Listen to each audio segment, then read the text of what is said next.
శ్రీ చిట్టా దామోదర శాస్త్రి గారి అమృతోత్సవ కథావీధిలో ఇవాళ 21వ కథ అదృష్టం. సాధారణంగా కృషి చేసేవాడు ఎవడో అదృష్టాన్ని నమ్మకోవద్దని మనం కథలు వింటూ ఉంటాం.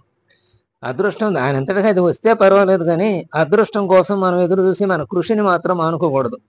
ఆ సందేశం ఇచ్చే కథలు కూడా మనం విన్నాం ఇదివరకు. ఇప్పుడు ఇది అదృష్టమే ఎలా కాపాడిందో ఒక వ్యక్తిని ప్రాణాపాయం నుంచి ఇందులో మనం చదువుకోబోతున్నాం. ఇప్పుడు రాము తనంతా దురదృష్టవంతుడు లేడు అనుకున్నాడు. తన అదృష్టం బాగుంటే అందరిలాగే తనకు తల్లి తండ్రి ఉండేవారని, గారాభంగా చూసేవారని పొంగిపోయేవాడు. అంటే ఇద్దరు లేరనమాట అతనికి. అయినా తనకి ఎప్పుడో లాటరీ తగులుతుందని, ధనవంతుడు అవుతానని నమ్ముతూ ఉండేవాడు. నమ్మకం ఒక్కోసారి వమ్మ అవ్వకుండా అది నిజంగానే అది ఉపయోగపడుతుంది. ఓనాడు వార ఫలితాలు చదివాడు. మామూలే కదా, అదృష్టాన్ని నమ్ముకునేవాడు వార ఫలితాలు తప్పకుండా చదువుకుంటాడు. ఎగిరి గంతేశాడు. తన లక్కీ నంబర్ 9 అని పుట్టిన తేదీని బట్టి తెలుసుకున్నాడు. ఆ రోజు డ్రా అని మరునాటి వార్తాపత్రికలో మీ అదృష్టం చదువుకోవచ్చునని మైకులో అరుస్తున్నాడు. లాటరీ టికెట్లు అమ్ముకునేవాడు అరుస్తున్నాడు అనమాట. వాడి దగ్గర ఇప్పటికి 6 సార్లు కొన్నాడు, ఒక్కటి తగలలేదు ఈ రాముకి. గిరదాల జుట్టువాడు నవ్వుతూ లాటరీ టిక్కెట్లు అమ్ముతున్నాడు. ఈసారి వాడి దగ్గర తీయాలనుకున్నాడు. అంటే ఎప్పుడు తీసేవాడి దగ్గర కాకుండా ఇప్పుడు ఇంకో చోట తీయాలి అనుకున్నాడు గిరదాల వాడి దగ్గర. వీడు ఎప్పుడు నవ్వుతూనే అమ్ముకుంటాడు అన్నమాట టిక్కెట్లు. అంతలోనే వాడి దగ్గరికి వచ్చాడు. ఆప్యాయంగా నవ్వుతూ, ఏం బ్రదర్, నీ అదృష్టాన్ని వెతుక్కుంటూ వస్తున్నావా అన్నాడు. మరునాటి పేపర్లో నెంబరు కనిపించినంత సంతోషమైంది రాముకి. అయినా జేబులో నుంచి డబ్బులు తీయలే. అంత తొందరగా తీయబుద్ధి కాదు కదా, 6 సార్లు మరి రాలేదు కదా, అందుకని. అంటే ఈ అదృష్టం నీది కాదన్నమాట అన్నాడు ఆ గిరజాల జుట్టువాడు.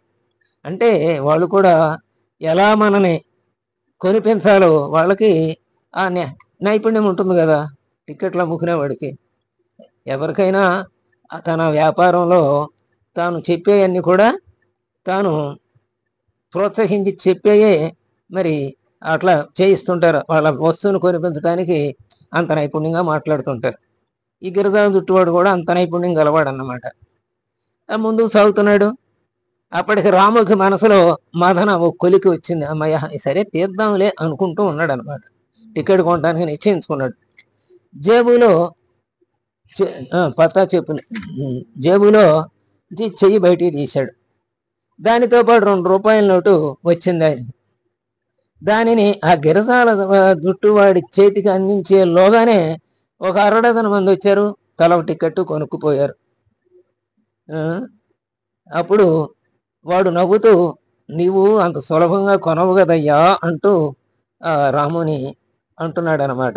చూసుకో నీకు నచ్చిన టిక్కెట్. ఎందుకంటే మన నంబర్లు మరి జాతకం, అదృష్టం, రాశి ఫలాలు ఇవన్నీ చూసి కదా చేసేది. అతనికి వాటి మీద నమ్మకం ఉంది కదా, అందుకని దానికోసం అవుతాడు అనమాట. తనకు సరైన నెంబర్ ఎప్పుడు వస్తుందా అని. వాడేమన్నాడు, నీకు నచ్చిన నెంబరే తీసుకోమన్నాడు. సరే తను ఇప్పుడు చూసిన చివరికి అంకెలు కూడాడు. 36 వచ్చినాయి ఆ లాటరీ టికెట్ మీద. 36 అంటే మళ్ళీ ఆ 2 కలిపితే 3, 6, 9 అవుతుంది కదా.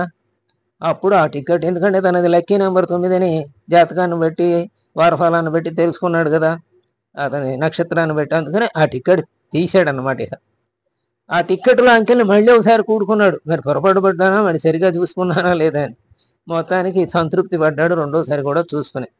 లాటరీ ఆ రోజే తీస్తారు. మరునాడు కానీ పేపర్లో రిజల్ట్ రాదు.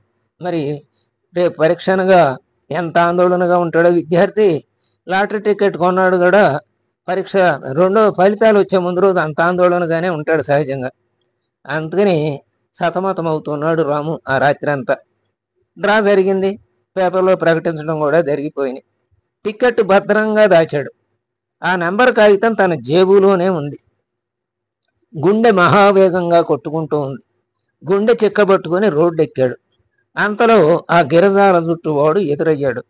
నేను అమ్మిన టిక్కెట్కి మొదటి బహుమతి వచ్చింది అంటూ అడుస్తున్నాడు ఆ గిరజాల గిరజాల జుట్టువాడు. రాము గుండె మహావేగంగా కొట్టుకుంటోంది. అది నాకు వచ్చిందా, మరి ఇంకెవరికన్నా వచ్చిందా? నెమ్మదిగా జేబులోంచి నంబర్ కాగితం తీశాడు. గిరజాల జుట్టువాడి చేతిలోని పెద్ద కాగితం ఆ నెంబర్ ఉంది. దానితో తన చేతిలోని కాగితంలో ఉన్న అతను పెద్ద అంకెలు రాసి ఆ నెంబర్ది పెట్టాడు అనమాట. ఎదురుగా తను అమ్ముకుంటూ వెళ్తున్న పెద్ద బోర్డు మీద ఆ నంబర్తో సరి చూసుకుంటున్నాడు తన దగ్గర నంబరు అది ఒకటే కాదా అని. కే 96, 93, 54 అంటూ ఒక్కొక్క అంకె చూసుకున్నాడు. అతని గుండె గాలిలో తేలిపోయింది. రాము గుండె వచ్చింది తనకి బహుమతి. నాకే అని అరిచాడు గిరజాల జుట్టువాడితోటి. అది ఆకాశవాణి కంటే ఎక్కువగా పనిచేసింది. ఆ రాత్రి రాముని రౌడీలు వచ్చి ఎక్కడికో లాక్కుపోయారు. ఊరుకుంటారు ఆ పేద రౌడీలు? వాళ్ళ ఇట్టండి పనులే కదా. లాటరీ టికెట్ ఎక్కడ దాచామన్నారు. రాముకు మతిపోయింది. దాచిన చోటు చెప్పకపోతే చంపేస్తామన్నారు. ఆ రోజంతా గడిచింది. రాము దగ్గర లేదని వీధికి గ్రహించారు ఆ రౌడీలు. అయితే రాము ఇల్లు వెతకాలి. రాము ఇల్లు సంజీవరెడ్డి నగర్ దగ్గర సంజీవయ్య కాలనీలో గుడిసె. దానికి తలుపులు లేవు, తాళం ప్రశ్నే లేదు. ఇంకా పరాయివాడు అందులో అడుగు పెడితే గగ్గోలే అవుతుంది. వాళ్ళు ఆలోచించారు ఈ రౌడీలు. నీవు ఆ టిక్కెట్ చోటు చెప్పావా సరే, లేకుంటే నీ గుడిసె తగలబెడతాం, మీ కాలనీ అంతా నాశనం అవుతుంది అంటూ బెదిరించారు ఆ రౌడీలు. దానికి రాము అదిరిపోయాడు.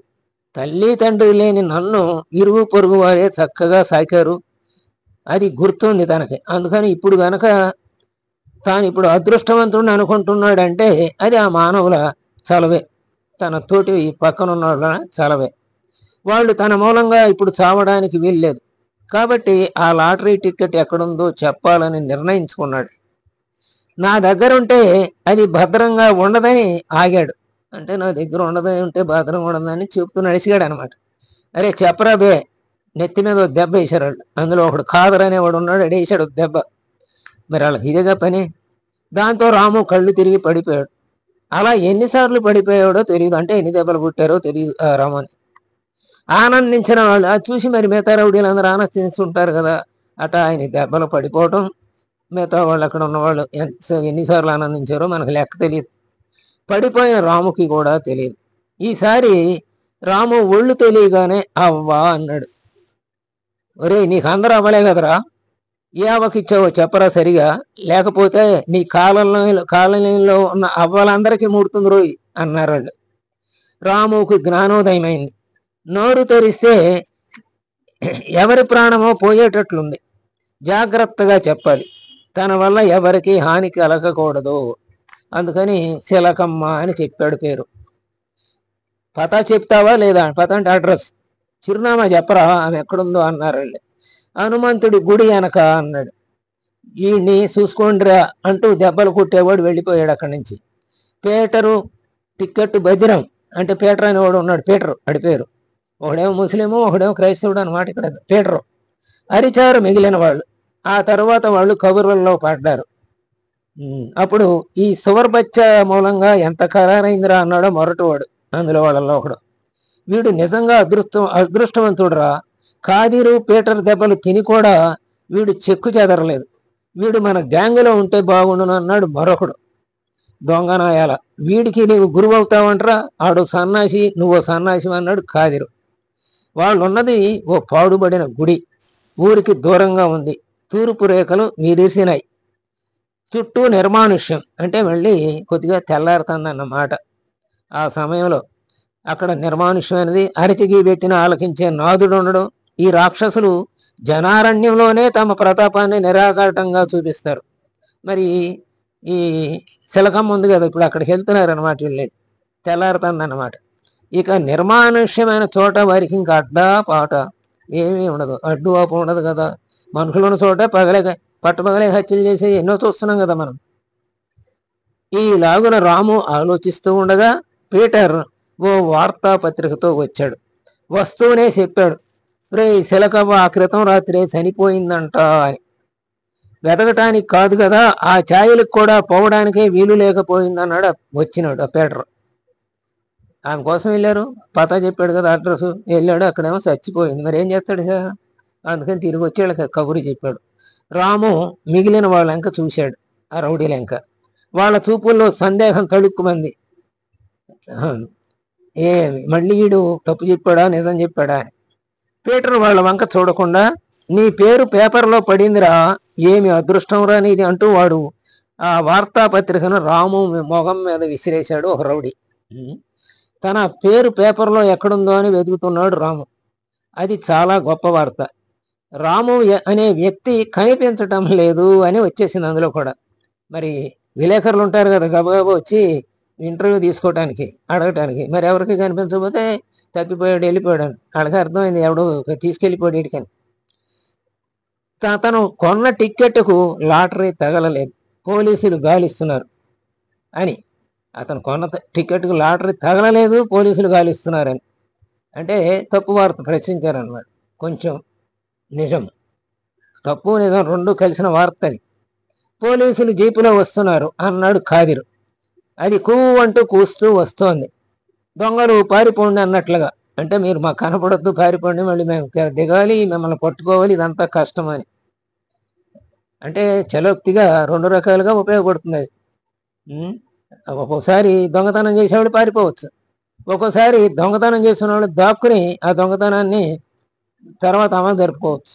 కాబట్టి ప్రతి దాంట్లోనూ ఒక మంచి ఒక చెడు ఉంటుందంటాం కదా. అలాగే వీళ్ళు కోత పెట్టుకుంటూ వస్తే జరిగే రెండు విషయాలు చెప్పుకున్నాను.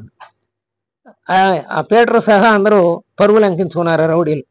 పోలీసుల వెనక గిరజాల జుట్టువాడు లాటరీ టికెట్లు అమ్మేవాడు కనిపించాడు. మరి ఆడే కదా అమ్మింది, అందుకుని పోలీసులు ఆయన కూడా పట్టుకున్నారు అనమాట పీటర్ ఇది విషయం తెలుసుకోవటానికి.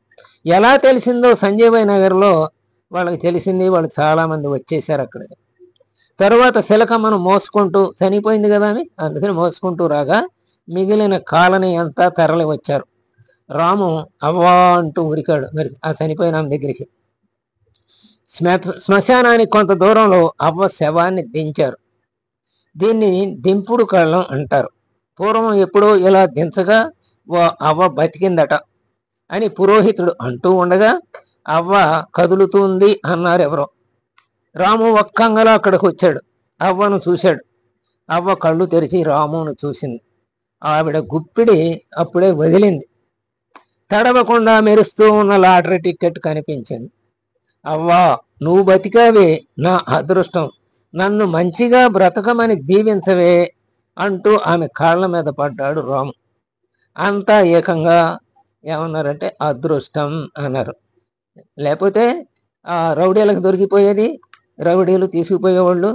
అది తప్పు వార్త, రాముకు దొరకలేదు అని పలానా పేపర్లో మళ్ళీ సవరణ వచ్చేది, వాళ్ళు దాన్ని అనుభవించేవాళ్ళు.